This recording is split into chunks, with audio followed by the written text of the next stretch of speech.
Welcome back to Beloved and Biblical, your go-to podcast for biblical truths, heartwarming testimonies, and shared stories that encourage and inspire faith. So, guys, we have a very special guest on today. His name is Matt Cossen, and a bit about Matt, he actually works with me. So, nice to have you, Matt. Thanks for having us. So we're going to go into a couple of questions about your story as a Christian, what your walk's been like. So I guess firstly, we'll ask, what has your journey been like with Christ? And let's take it back from the beginning. Cool. From the beginning. So I wasn't raised in a Christian household whatsoever. So my parents have a belief in a God. I don't think they've really defined what that God is. Mm-hmm. My grandparents had a faith, so on my mum's side they were strong Christians, which is cool. But I just never grew up with that being kind of part of my daily life. I did go to church, so weirdly my parents sent me to church for boys' brigade and sporting events and so forth. So I had some exposure there, but didn't grow up in a Christian household whatsoever. So that made it, I don't want to say difficult, but you don't find God if you're not really exposed to it, right? Yeah. And then the only exposure I had was through sport. So and it was very, very surface level. So it didn't really kind of hook me. But my grandma and my grandpa had a strong faith. So that's probably the thing that's probably where my, I guess, exposure started in terms of faith. So you think it was more like your grandparents, not so much your actual parents? Yeah, very much so. So my grandparents on my mum's side was probably where things started. Mm-hmm. And a lot of that probably came down to when I was young, I was actually quite unwell. So I had some bowel issues from the age of 0 to 12, and I've never actually even shared this openly, but was essentially a guinea pig for about 12 years, trying to work through kind of that bowel condition, and my parents were was it IBS, irritable? No. So I just had a lot of pain and a lot of issues, just with my bowel, full stop. Yeah. So they were trying everything to try and solve that. And my parents put me through a bunch of different tests and so forth. But my grandparents were praying for me. Wow. And funnily enough, my first, I guess, encounter with God, even though I wasn't a Christian and didn't have belief, was as an 11, 12-year-old child, or closer to 12. Year 6, I remember praying to God around, you need to solve this problem for me. Wow. Going into high school, I can't have this being a problem in my life anymore.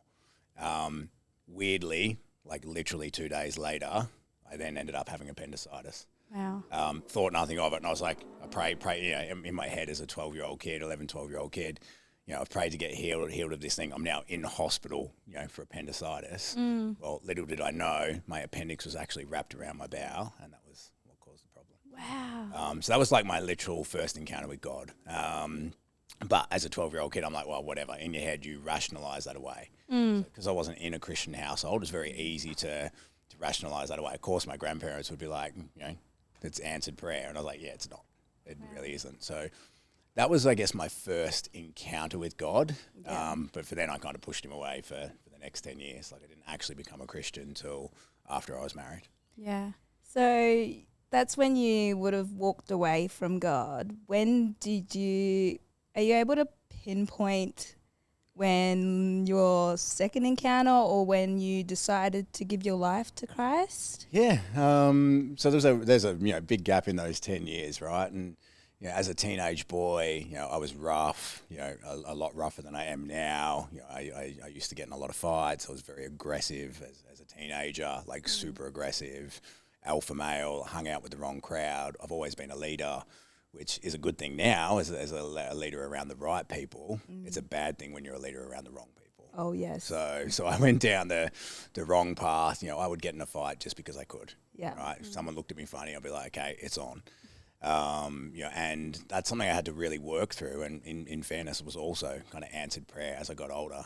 I again called out to God when I was 19 after a few things had happened, that could have had me in jail, where I got in fights and people got hurt. Yeah. And same thing, God just took that anger out of my heart. And I was super angry. You could look at me funny and it's this, I would fight for fun. Wow. And just touching on that, was that through alcohol? Like, why do you think you were angry? Like, what was sort of the reasons behind that? It's a good question because I didn't do alcohol. I didn't do drugs. Like I never, like my dad was really firm on some boundaries. And one of those boundaries was, you don't do drugs in our house. You don't do alcohol. You don't have a place to live. And that's probably one of the things I took away. But he was like, I don't care if you fight as long as you don't start a fight. I don't care if you finish a fight, which as a teenage kid is okay. But it's like, I probably goaded a few people into fights because I didn't finish a fight. So did I start it? Yeah, probably. Maybe it was in that shade of grey, right? Yeah. But I think the anger, like there wasn't really a place where the anger came from other than I was an alpha male, involved in a lot of high level sports. I was a very good basketball player when I was younger, super competitive. And it just came down to the environment I was in. So rough public school, hanging out with the wrong people who were in gangs. And that was seen as like the cool thing to be, right? Yeah. And it's like, so I just became the evolution of that until I started realizing this is bad. Yeah. And even though you realize that, it's very hard to then get out of that cycle. You have an ego, people see you a certain way. I thought I was a little gangster. And it can be hard when you get stuck in that rut. So how would you say God helped you to overcome all of that anger and pride and I guess like arrogance as well, because when we get angry, it's coming from a place of hurt, right? Yeah. Hurt people. Yeah. So, yeah, I'd love to know more about how God worked on your heart and sanctified you in those areas for you to be the calm, fine man you are today. Yeah. So it was a journey, right? So I look at it and go, like, where does the hurt come from? And I'm only thinking about this out loud and kind of making, maybe that connection now. But obviously I went through some challenges as a younger child from a health perspective. And I think that probably made me a little bit angry or made me a bit of a fighter because I probably had some things done to me that wouldn't be done to a normal kid, like just in terms of painful tests and so forth. So I always had that. And as you said, being a guinea pig. Yeah, and it made me resilient. So there's there's some blessings in that for sure. But it also, the outworking of that in a negative way was probably I was pretty angry. Maybe a little bit ashamed of some of the symptoms that came with those challenges when I was younger, right? In terms of God working on it, I literally called out to him again, bit like when I got healed. I was just like, Lord, you need to fix this. Like, if you're real, like literally the prayer was, if you are real, you need to take this away from me. And it was like night and day. And what had actually happened, and I was probably a little bit older than I was now. I might have been 20 at the time. It was when I was first dating Simone, and I'm sure we'll get onto her later. But she came to my very first basketball game. There was an altercation at the basketball game. I knocked a person out, ripped the shirt off, wanted to fight the whole stadium. And she was like, babe, like, I like you, but if you do that again, like, we probably don't have a relationship. And that's what actually got me to go home and be like, okay, I need to do something different about this. Yeah. And that's where I kind of called out in prayer. And it would have been maybe 3 to 6 months later. There was another altercation in the car park. A guy actually he was drunk. He ran into another car. He got out of the car. He started mouthing off at me. And I was like the calmest I've ever been. And I'm like, this is really weird. Like, he literally picked a fight with me, pushed me, wanted to go. And I just had this amazing calm. And I'm like, what is this? Like, this is really weird. Of the spirit. Right? And at the time, I didn't know that. And again, easy to push that away and be like, because I wasn't a Christian, I'm like, it's easy to just go, okay, cool, I'm calm now. Like, it must be because I really like Simone, and I do really like Simone. Obviously, I love her, and we've been married for 20 years. But it wasn't just that. Like, it was definitely like the Holy Spirit. Isn't it amazing how we can look back at our lives and just see God everywhere? Yeah. Like, just a little bit of your story that you've spoken about now. At the time, you probably thought he wasn't answering your prayers or that he couldn't hear you, but all along he had his hand upon your life, and that's just so beautiful. Yeah, so beautiful and it's crazy, right? Like, I can look back now as a Christian and I can see that hand throughout my journey, but I'm like, I fought that since I was, from 0 to 20, 0 to 22, because it wasn't until after I was married that I became a Christian. Wow. So I met Simone when I was 20. There's a couple of years there before I was married. Okay, let's get into the story of how you met Simone. All right, let's do it. That is that's God wild as well, over. right? So So if we wind it back, so I first met Simone when so we were dating by the time I was 20. Would have been like 19 and a half when we kind of first met each other. I had a girlfriend at the time, story for another day, and some challenges in that relationship, and shouldn't have really been in that relationship at the time. It was not a healthy relationship to be in. She was actually a Christian, and it was probably one of the reasons that pushed me away from Christ. She was super Christian, but like to a point where it was very extreme and had some caused issues in our relationship. So there was a God thread there. Yeah. But it actually pushed me away because I'm super judgmental, and the church she went to was very judgmental. And again, Legalistic? Legalistic. And I was like, back in the day, you can't tell now because I've got no hair, but I had like cornrows like Snoop Dogg, nose ring, chains. I can't imagine that. Bandana, like proper gangster, right? Yeah. And so you walk into a church like that, and that was before gangster rap was a thing. And it's like you said a statement. Yeah. And because they were judgmental, I would play up to that. Yeah. Anyways, I've segued off your question around how I met Simone. So I was working at a fish shop, and someone said to me, "Oh, the new girl at the donut shop, she's pretty attractive. You should go and get a coffee." I was like, "Cool."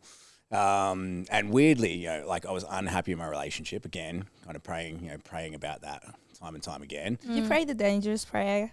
You tell me the dangerous prayer. God, remove this person if she no longer serves me or you. So not that specifically, Yeah. but I was like, God, like I know I'm not in a good place. Like again, Yeah, I'm not in yeah. a good place. It's a bit like when I called out around, the other times, and it was like, I'm not in a good place. What relationship should I be in?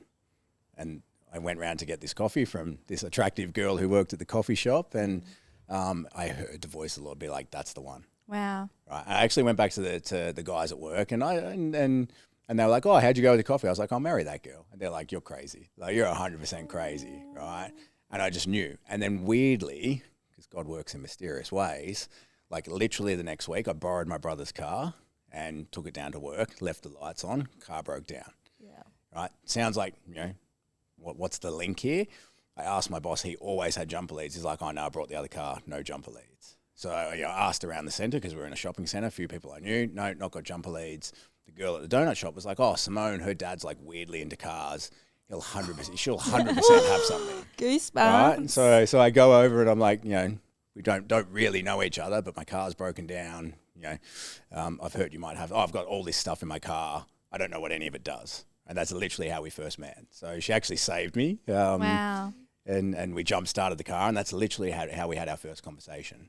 And then from there, it was like, well, what are you into? I like to walk around a local lake. I was like, yeah, I'm really into fitness. Perhaps we should go for a walk. And then that turned into, us courting and getting to know each other. And then obviously turned into a relationship.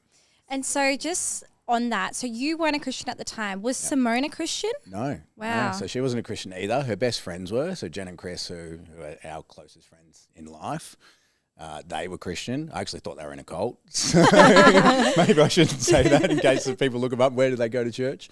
But they were in a place that was very legalistic. Yeah. And so I met Jen and Chris, or met Jen through Simone, who was her best friend, and Chris was her husband. And that's probably where we started getting exposed again to Christ. Yeah. So they were very evangelistic, and we would have many nights kind of talking about the Lord, talking about Christ. Again, I think they had, they wanted to see us saved, and that's beautiful. And I love them. They're our closest friends. But I probably was still holding on to like that teenage version of me. That had been, everyone's legalistic. They're all super judgmental. Yeah. The religion side. Yeah, and I can say this, and Chris will laugh when he listens back to this podcast. It was literally like you two on the couch, me and Simone on this couch, and they're like, this couch is going to heaven, that couch is going to hell. And I was like, no way, man. That sounds a bit brutal. They were just like, this is, we're saved and you're not, essentially. Yeah. And there was way deeper conversations than that, but I think early in our journey, it was like, wow. Yeah. And that just fed back into where we're at. But over time, they're the reason we're actually saved. Wow. They're the people who showed, that grace and gave us that time. And, I drove Chris crazy. So Chris is, bachelor in theology, beautiful human being, my best mate. And I'm getting a bit emotional saying that. And he had a huge impact in my life. So And I drove him crazy, 100% drove him crazy. So I'd be like, well, if God's real, explain this. If God's real, explain that. Explain the dinosaur, explain the pyramids, explain this.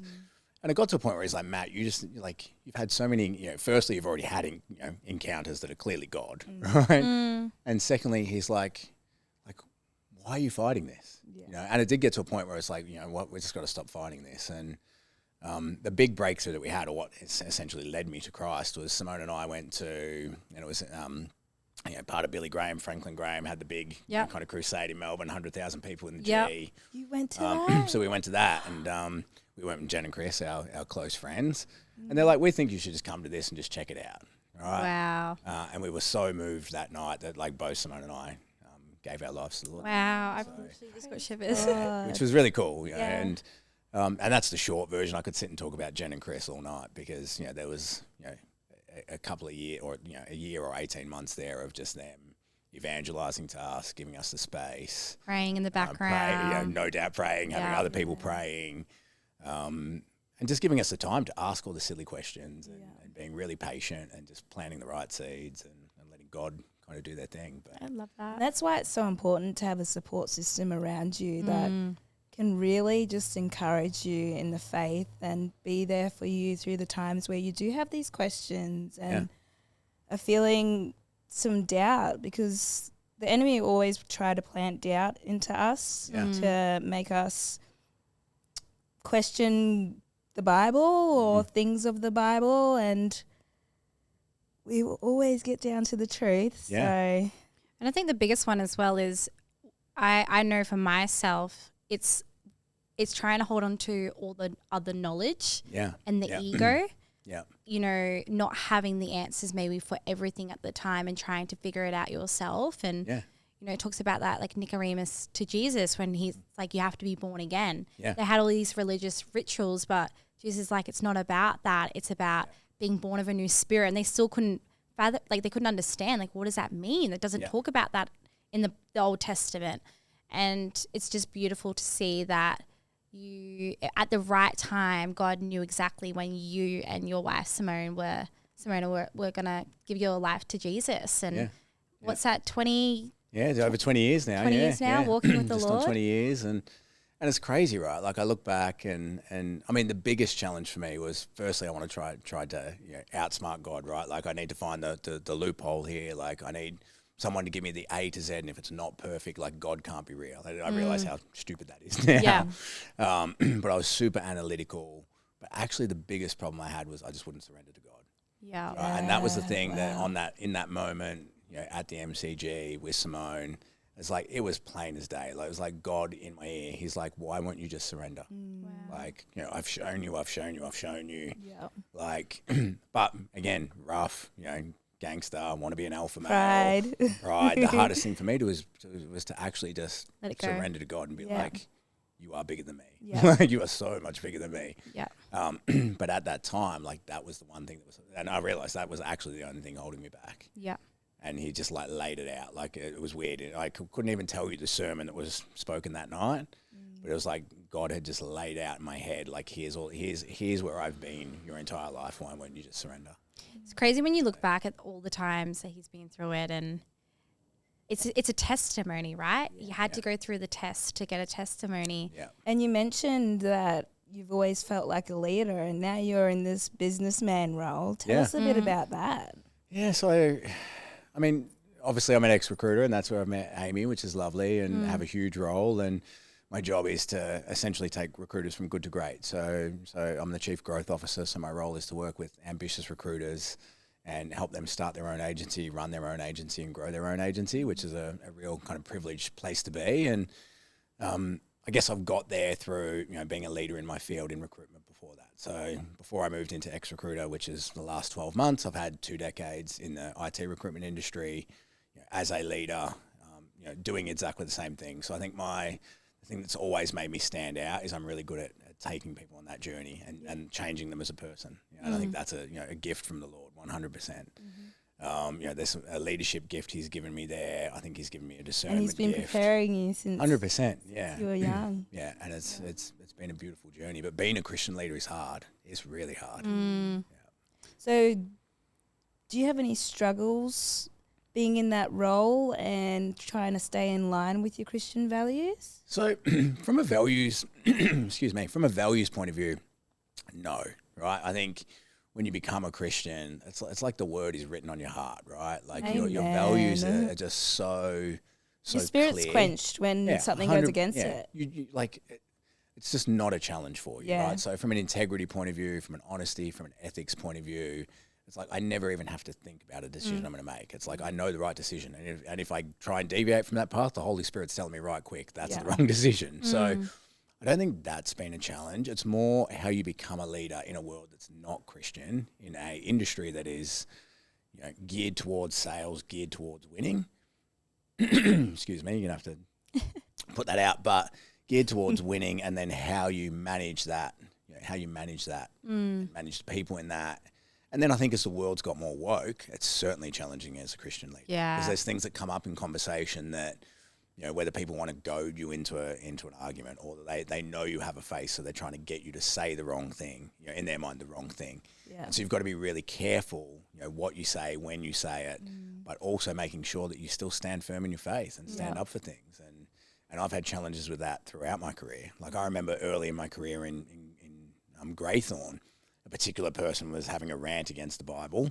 Here's me, new Christian, not Amy level bold, but this person was like, well, anyone who believes in Christians, full of beep, beep, beep, beep, beep, beep, beep. And I'm sitting there and I'm like, I can't not say anything. And I was like, well, so I stood up and I was like, well, you need to sit down, mate, because that's what I believe, and I'm not the only person in this room. Yes, we love that. And he's like, oh, so you're actually saying you're a Christian, you believe in God, and you believe in the Bible? I was like, 100%. And it's written on my heart, and stared him down. And there was probably a little bit of angry Matt coming out, and that probably wasn't the best way to do it as a 23, 24-year-old. But I think you have those moments in business where there's just going to be challenges between, like, I'm still in the world, and that's not going to change. But I view it as that's my opportunity to plant a seed. That's my opportunity to evangelize, even if it's not. Everyone's got a different evangelistic gift and a different level of boldness. But I think if people are around you and you are Christian and they know what you stand for, there's just certain things you do from a character point of view where they're like, Matt's different. Values too, principles. And I think that's, when you started working with me, I was so excited when Blake's like, oh, you're going to really like Matt, when you came on board as my mentor over 12 months ago. I was like, why? And I was only 3 months saved. He's like, oh, he's a Christian. I'm like, yes. Because I was thinking like a business coach, leadership coach, like, some of them are so of the world and don't have those values or those morals that the Bible teaches. And you're like, I've been walking with the Lord for 20 years. I'm like, oh, he's not even just like a newborn Christian. Like he's got strong roots there. And, I love what you were saying before. It's, you've got to keep your values there and remember that we might be in the world, but we're not of the world anymore as a Christian. And I know for myself, you've got those steps that you do within your leadership program, and one of them is spiritual. And you touch on that, and you've been able to, you've discussed with me a couple of times some stories, which I would love to touch on, where people have asked about your faith, who really looked up to you as a mentor and as a leadership coach, and 12 months later gave their life to Jesus. So just touch on maybe a story that you've spoken to me about before as well. So I'll share on a couple of different stories. So I think if you think about how you evangelize in the workplace, like for everyone, that's going to look differently. For me, it's always like, how do you plant seeds that just get people thinking? I will answer your question around the particular story as well. So for me, every office I've been in, whenever I've moved offices, I've had Chris come in and I've had him pray over the office. And I will openly say to people in the team, oh, I'm having a pastor come in tonight to pray over the office. And they're like, why? And I'm like, because this is where we perform, this is where we're successful, and we want God's hand in this place, right? And it might just be a little seed, and some people might think that's crazy, but in some of the businesses I've ran, by the second office, they're like, oh, is Chris coming in? Like we're moving offices, is Chris going to come in? I was like, of course he's going to come in. So it's about setting that tone and kind of setting that mark. And I've collected more Christians over my journey, which is cool, because they don't find a lot of Christian leaders. But I think the best story I have, and the one that I guess fills my heart, is there's a particular person who had asked me to coach them for a period of time, and his name's John. And we got talking to about a bunch of things, and I've been coaching him from a business point of view, and he was doing really, really well. And we were just over breakfast one day, and he just asked about my faith. And he's like, oh, Matt, do you have a faith, right? Do you have a faith? And I was like, yeah, I'm a Christian, and this is how I came to know the Lord. And I shared a couple of stories. I didn't tell him some of the crazier ones, and just shared my story. And he's like, oh, okay, cool. And I walked out of that meeting thinking nothing of it. Like, I wasn't there to evangelize. I was there to just help him with his business. And he rang me. I couldn't tell you the timeline. 2 weeks later, a month later, John would be able to correct me. But he rang me and he's like, I've become a Christian. And I was like, what do you mean? And he's like, oh, that coffee we had. He's like, that was, I really thought heaps after that coffee. And then I connected with another leader and he was Christian. And then there was a bunch of other things in his story that kind of led him down that path fairly quickly. Yeah. And I'm like, wow, like God is good, huh?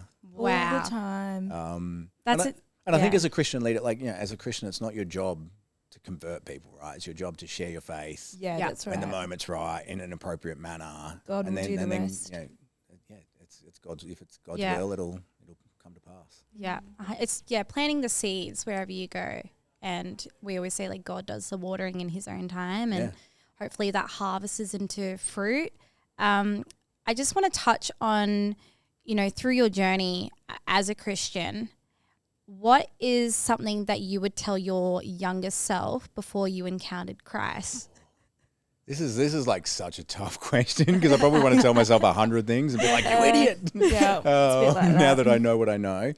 I think the biggest thing is, if I think back to young version of me, it's like, just let go of the ego, just surrender, right? Like life is so much easier in God's hands, right? And as a mature adult, as a leader, I now know I do everything in His strength. Yeah. Right. But my first 20 years, I did everything in mine. And it's not that I had a bad upbringing. I did quite well. I was driven. I was hungry. I was motivated. Nothing bad happened, essentially. Like, I had some behavioral things that I needed to sort out. But, like, life was just harder. It kind of sucked. And now it doesn't. So, and you don't realize what you're capable of until you're kind of walking with the Lord. Yeah. And if I look at every step of my career, since becoming a Christian, every big decision I've made, I've prayed on it, and God has blessed me time and time again. Yeah. And I look back and go, if I knew that when I was younger, like, what are the blessings I missed? Right. And I don't hold on to that, and it doesn't make me feel uncomfortable. But it's like, if I had my time over again, I'd be like, just get there earlier. Yeah. But I think, as you say, it's all about your testimony. God puts you through a trial for a particular reason. Yeah. And I always think about this, and I think Alex Hormozy talks about it. It's like, the bigger the trial, the bigger the hero, the bigger the story. Yeah. So I'm kind of like, well, I would never want to actually change it. Yeah. But like, part of me goes like, if I surrendered earlier, that would have been kind of cool. Yeah. So yeah. You're missing that unconditional love. Yeah. And on the back end of that, what advice would you give to our baby Christian listeners? Yeah, so baby Christians, like there's such a continuum for baby Christians. Like I would say, Amy is a baby Christian in terms of her walk, in terms of years, but not in terms of maturity. And I think so. For me, it's really hard to give like just a one answer, because I think some people can mature way quicker, or get knowledgeable really, really quickly. Everyone's walk's different depending on how they're walking with God and the time they're spending with the Lord. So, but for me, it'd be like you've got to get in deep into the Word. Like, for me, that's, the two things that I would say focus on is, one, getting in the Word, and two, being in prayer. Amen. That's how you know the Lord. 100%. Constant communion with God. Yeah, that's the most important thing. So if you're a new Christian, they're the two things I prioritize, and be like, how do you do that daily? And just make it a habit. Yeah. And, am I good at it? No. Am I more disciplined than most? I'd like to think so, because my life is very disciplined, but you've got to find those ways to weave in the Lord. Yeah. And ideally, you should weave everything out. The Lord should come first. You should weave everything else in. But, that can be a hard thing for people to manage in this day in life. But I've always found a way to weave Him into different parts of my world and different parts of my routine. Have you had a point in your life where you felt like you've backslided, or? Always. Yeah. I think like from when you were devoted. Yeah, I think every walk goes through ups and downs. Yeah. Every relationship goes through ups and downs. It'd be naive to say I haven't done that. Like, could I pinpoint a moment and be like, well, that's where it's off? No, but I could pinpoint times where it's like I've got upset with the church, or like, I need to find a new church, and it's like, well, the problem probably isn't the church. The problem is probably me and my relationship with God. And I'm not saying that's always the case, but I think there's been times where I have been hot and cold, or, you go through a time where you feel, attacked, or you're down, or you're low. And that's the time where you should push into God, but sometimes the opposite happens, and you revert back to those kind of fleshly ways, for lack of a better term. Now that would have been as a young Christian more than now. I think I'm a lot more mature to that now, but I think every relationship has an ebb and flow, and even now, like I would struggle with that every year. I wouldn't be a 10 out of 10 for God every day, every moment. I'd like to think I aspire towards that, but I'm not perfect. That's right. And there'll be times where I don't open the word, or, I open the word and I'm like, I'm not getting that revelation. And it's like, well, what's wrong with my relationship? Do I need to do a fast? Do I need to do something to lock me back in? But I have ups and downs.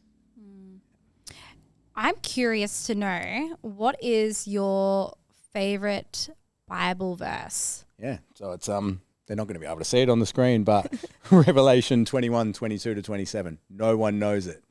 Amy, I said if you knew it, you'd be like the greatest Christian in the greatest Christian in the world. I'll give you $100. Yeah. Because you've memorized the whole book. But did you want to read it out, or do you want me to pull it out? And I'll explain why. There's so many verses. So Revelation 21, verse 22 to 27. That's the one. So it says, I did not see a temple in the city, because the Lord God Almighty and the Lamb are its temple.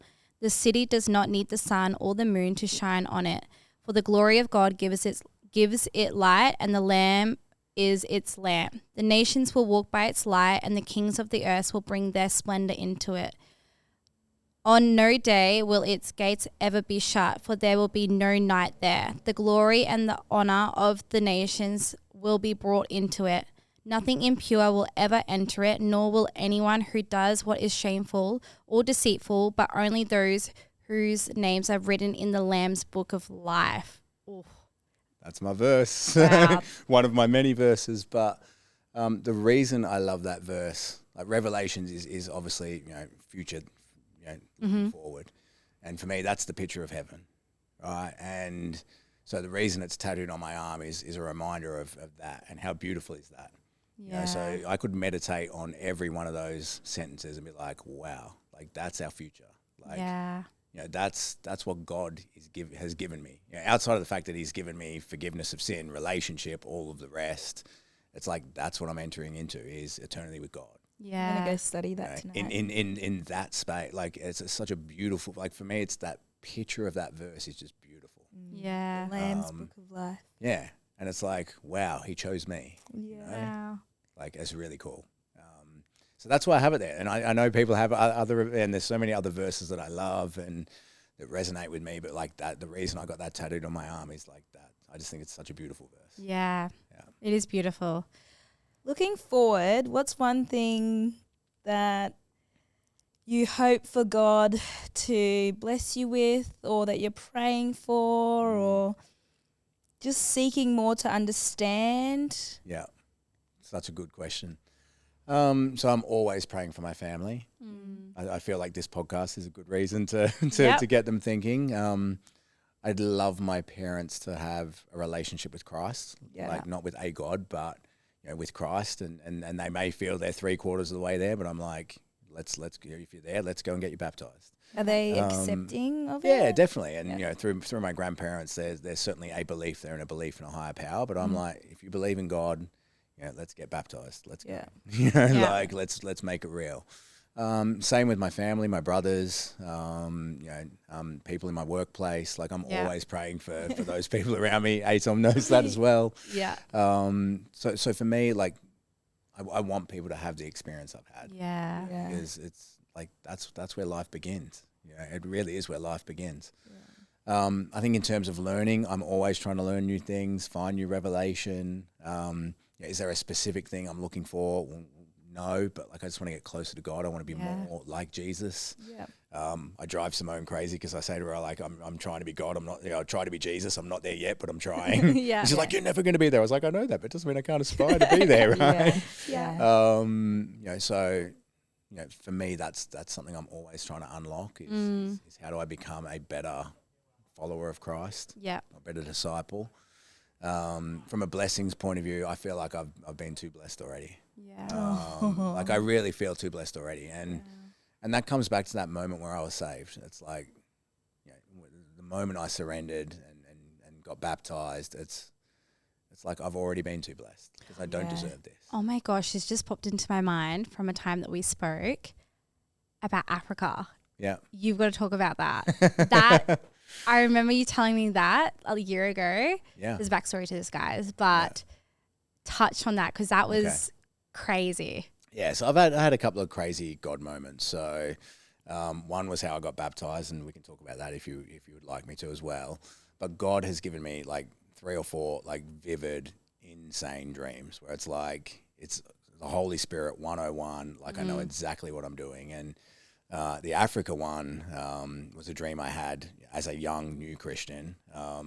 And it doesn't feel very far away now, which is kind of scary. But early 20s me was like, this dream is crazy. And I had this vivid dream of me being in Africa, building wells. Which I don't know how those two kind of things came into my head, but building wells and evangelizing in Africa. I can tell you the people who were there, and there's people now in my life who were in that dream before I'd even met them, which is really scary. Crazy. And it was me up on a hill, sharing a sermon to a bunch of people. And it was, you're going to build wells in Africa and change the world. And like, it's been a dream on my heart forever. I've shared it never publicly like this. A few of my closest friends know that. And everyone thought, you're crazy. It's never going to happen. It's going to cost too much money. But I almost feel like the journey I've been on, the blessing I've had, the connections I've made in the corporate world are all leading to this path. Setting you up for it. Yeah, and it's scary. And there's some people who I've only met in the last decade that I'm like, you were in my dream. So crazy. It's amazing. Like a prophetic dream. Yeah, 100%. Yeah, and I've had a couple of those kind of prophetic type dreams. And Well, just know that you are well equipped. The Lord has been preparing you for this, and I will be praying, believing, and hoping to see that all come to play. Was I in the dream? Can I come along? you can come along anyway. I'd love to be. Simran and I 100%. would be like, all right, let's go back to Africa. Let's go build some wells in Africa and I love share it. the gospel. Yep. Which is pretty cool. But yeah, I've had multiple dreams like that. Like I was sharing to Simba quickly before we kind of got on. Like I swore I was never getting baptized. Right, swore. Like, so I was like, okay, I've given my heart to the Lord. That's all I need to do. I remember arguing with Chris about I'm never getting baptized. And he was over at my house. We were talking about baptism.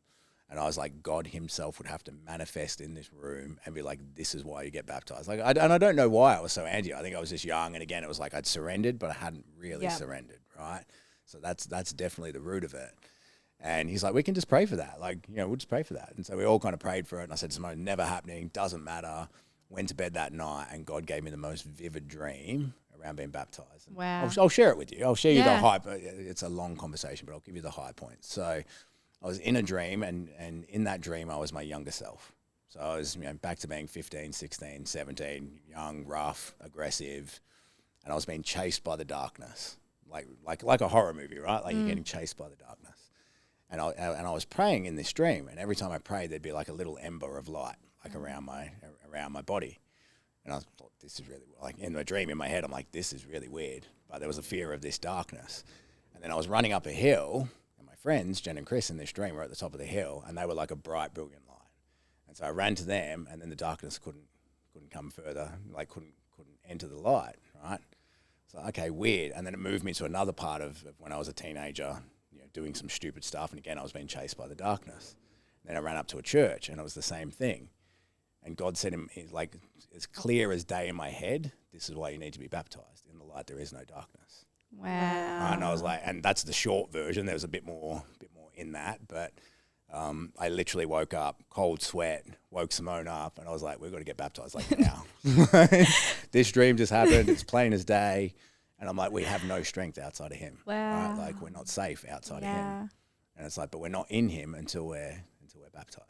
Did you get baptized the next day? 100%. Yeah, so I rang Chris. I was like, we're going to the beach. I was like, mate, like beach now, get it done. Wow. I love that. It was a beautiful moment. And I was saying to Simba, like when she said, like, what was the best moment of being a Christian? It's like, yeah, being saved was amazing.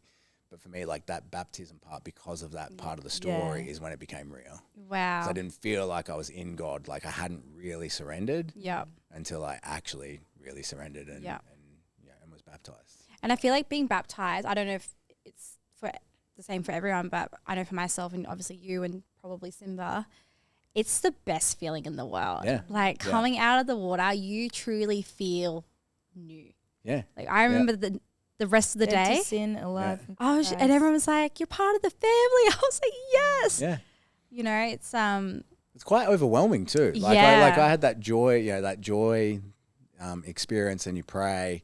Then I was overwhelmed, and not much makes me kind of emotional or teary. You've got me almost a little bit tonight, but it was quite an emotional time for me. Like just that love of God was so like real in that moment. It's quite beautiful. Beautiful. Well, I think that's essentially everything we wanted to ask you, Matt, in a nutshell. So thank you so much for coming on the episode as our first guest as well. Thanks heaps for having me. I felt all the pressure in the world being guest number one. I love it. And I'm just excited to see where the next 12 months, where your journey takes you, not just throughout obviously ex-recruiter and, the leadership role you're in, but also through the journey as a disciple and even Africa. Yeah. I think. Building wells. Amen. We'll be there. Yeah, amazing. Yeah. All right. Well, thanks so much for listening, guys. And next episode, we will be talking about how to build a prayer life.